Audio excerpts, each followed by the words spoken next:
All right, ladies and gentlemen, next story of the night from townhall.com. Here's the graph showing white college-educated women have gone totally insane, but we knew this already. And if you wanted a little bit, well, here you go. We don't need Robert Griffin anymore. And if you wanted to know this, we could have NBC tell you why. White women with at least a college degree, the only group of white voters. So if you're, just passing along, the screen says NBC poll opinion of Trump. White men, no degree, plus 41. White men with college, plus 1. White women without a degree, I think, is plus 14. And then he'll tell you the other one. Voters that really kind of is on the left politically. So it says white women with a college degree is negative 38% for Trump. Aligned with progressive causes, democratic politics. Give you an example here. It's that DEI question, right here, that we asked about in our poll. We had two big statements we read to voters. Basically, do you want to continue DEI programs or do you think they should be ended? And again, look at this divide here. White men, no degree, end it. White men with a degree, end it, they say. White women, no degree, end it, they say, by double digits. And then white women with a college degree, completely different by a nearly 40-point margin, they say, to continue DEI.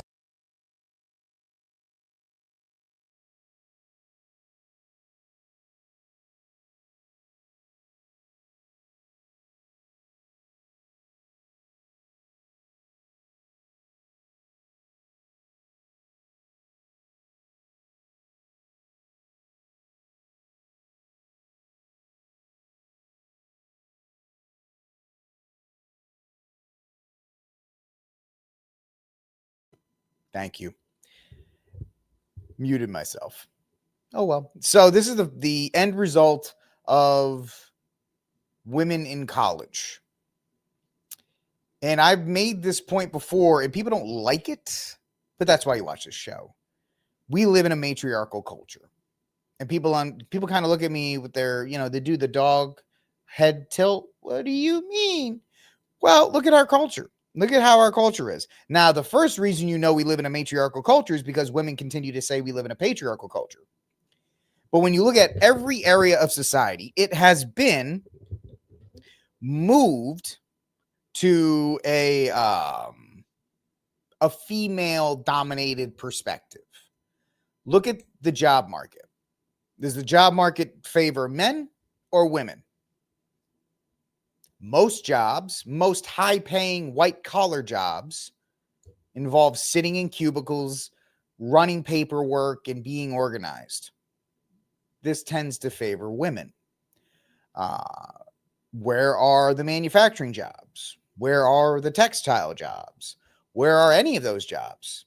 They've been moved overseas. So we have a matriarchal culture. And they try to say it's so hard as a woman to work. It's like, well, first of all, you get priority in hiring.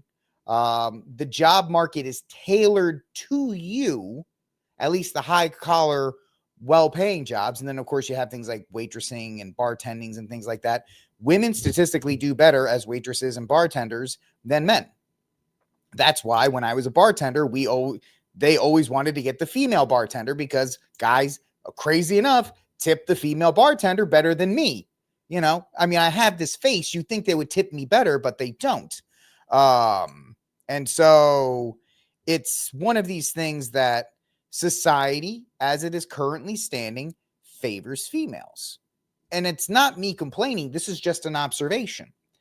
Most of the tech sector jobs, will guys dominate them? Yeah, but, the fact of the matter is women have equal opportunity in them. What do I mean? Women do not have equal opportunity in logging. Women do not have equal opportunity in heavy manufacturing jobs. What about World War II? That's what we call the exception and not the rule. But the fact of the matter is, this matriarchal society it's the upending of the family dynamic. OnlyFans, jobs like this. My show, I probably have 2,000 watchers on X, 150 to 250 on Rumble, and probably, 200 to 400 on YouTube if I was a female. And that's just statistically the way it works. It's not me complaining. People tend to like looking at females, men and women, than men. That's just nature. It's just nature. It's not anything you can fight with. And then once again, please look at this as an observation and not a critique. There's a girl on X, and she became famous overnight because she shows off holsters in provocative places. No talent, no skill, but she's there. She's got 40,000 followers. She went from 10 to 40,000 because men simp for these things and men promote these things. And it's very easy to do because we don't have the court system. The court system is famous. If we had a patriarchal court system, there would be no divorce, because if the woman wanted to leave, they would say, okay, child stays with the man. But the court system now favors women. Now, of course, there's precedent and reasons why, but the fact of the matter is, these statistics bear that out. And so here it is again, right? Donald Trump, white men with no degree, plus 41.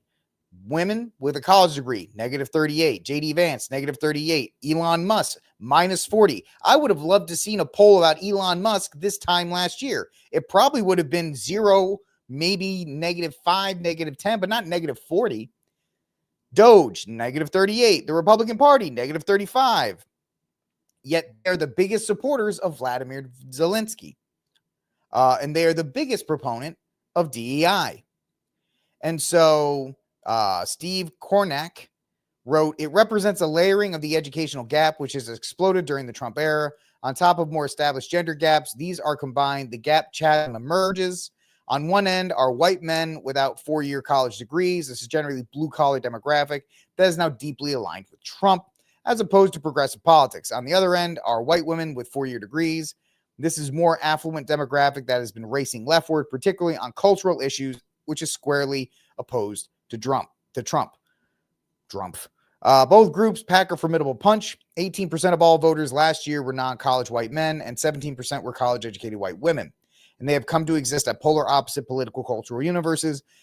The white men without college degrees, I think we could all say, represent the patriarchal mindset, the traditional values. Now, of course, men with college degrees can have that, and I'm not saying they don't, but most of the men who recognize the patriarchal worldview are more blue collar. The longer you're in the college system, especially at such a young age, I'm talking to like you're an 18-year-old male and an 18-year-old female in college being left on your own to these Marxist blue-haired professors, and you want to pass your classes, so you learn to conform. And that's pretty much what they teach you. They teach you to conform to whatever narrative is being pushed out. Hence why Elon Musk is 0, now negative 40. Doge, which they never heard of, now it's negative 35. But Volodymyr Zelensky, because the left tells you Volodymyr Zelensky is a positive force, plus 35.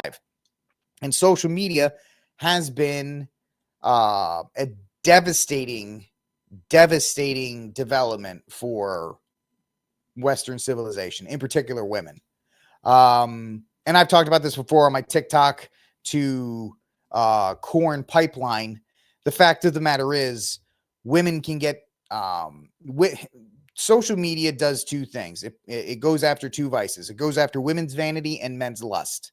It goes after women's vanity because a woman can take a picture of herself, upload it, and get compliments from hundreds of thousands of men from around the world. And of course, it stimulates men's lust, obviously. And so since women have this ability to get compliments and to get promoted and to be put on a pedestal without doing much work, it has led them away from the patriarchal structure. Now, of course, people talk about college as well, because college has enabled women to break out of the typical family structure, the two-parent household with the man at the head of the family and the woman working in the house, if you will. and how that dynamic has been completely destroyed. And I always give this example. Let's say you're you're a 16-year-old girl in high school, and for fun, you start dancing on Instagram to the popular song, to the hip songs, right? You do that. You get a lot of attention. I just danced for a minute, and now I got 10,000 likes and 100,000 shares and all these things. And that's kind of, your endorphins are running, but nothing serious about that. And then you turn 18 and somebody at college says, dude, you have a 200,000 followers on Instagram. Look at all these likes and stuff you get on there. You can, if you get on OnlyFans, you can make a pretty good amount of money on there. And the girl at first is probably like, nah, I don't do that kind of stuff. That's, that's degrading. And then they start seeing the money. Now, of course, this is not the average OnlyFans girl only makes like $100 a month. It's actually a Ponzi scheme. But the image, the idea is, I'll just go on OnlyFans and I can make. Or I can go on Twitch. What's up, Twitch? I can be a Twitch streamer. Or I can go on YouTube. Or I can become a political commentator. And I don't have to work anymore. I mean, I don't have to worry about finding a husband who's going to take care of me, all these other things. I'm going to have my career. I'm going to take care of myself. And that's fine. Whatever. Do whatever you want to do in that regard. But understand, if now you're an 18-year-old girl and you've decided to go down one of these paths, you're making 6 figures a year, right? Low 6 figures. You're an 18-year-old guy and you find that girl in college cute. You have no shot. You have no shot with her because she's making 6 figures and you're making $750 an hour bar backing at the local college dive bar while you're trying to put yourself through school for a degree that you're probably going to get pushed to the bottom of the ladder on. And so the hookups that you would make in college that would potentially lead to marriage and kids and all these other things are gone, destroyed in this environment with social media and college and all. Or if they don't go down the TikTok to corn pipeline, they have the other option, which is, fool around in college, live your best days in your 20s. Don't worry about it. The world is your oyster. Let's look at sad fact number 2. And I might really get some of y'all peed off tonight, but I'm on a roll and I got to go meet Steve in 10 minutes anyway. I still got one more story. The world, and we talked about this with the homeless girl a couple days ago. The world values young women. Young women are, they're beautiful, they're youthful, and the world loves them. And the problem is, like everything else, it doesn't last forever. Now, I'm not saying you're going to hit the wall and be ugly like all these other guys, but you don't look the same. I do not look the same at 43 as I did at 23. It's just natural. Now, guys, it's okay because we get gray hair and we kind of stay a little bit there and a little bit here. But for women, because society values you at such a young age and they give you the world, they don't understand it doesn't last forever. And so what happens is they use up their youth and their beauty, and then they get older and the world spits them out. And now they're 31, 32, maybe 33, with not the same amount of prospects that they had before, engaging in things that they probably shouldn't have been doing. Now their chance of having kids has gone down, and husbands have already been found or they're gone. It's just a terrible thing. And a lot of people are just focusing on the college aspect, but the college aspect is within the larger bubble of the matriarchal society that promotes women to do stupid things because don't worry about the consequences. You're going to be young and hot forever. And all of us, when we were younger, even men think about this too. All of us, when we are younger, we don't think the party's ever going to end, right? There's that famous song. I forgot the guy. He's a Texas A&M legend. The road goes on forever and the party never ends. We all think that. Then you wake up one day and you're 40 and you're like, what the hell just happened? But society Where's this on? Live fast, die young, do all these other kind of things. Even Billy Joel did it back in the 80s. So it's a lot of people are only seeing the college thing. And I'm trying to tell them the college thing is representative of a larger problem. Maybe they'll listen to me someday. Yeah, they probably won't. All right, this is Rick Cast.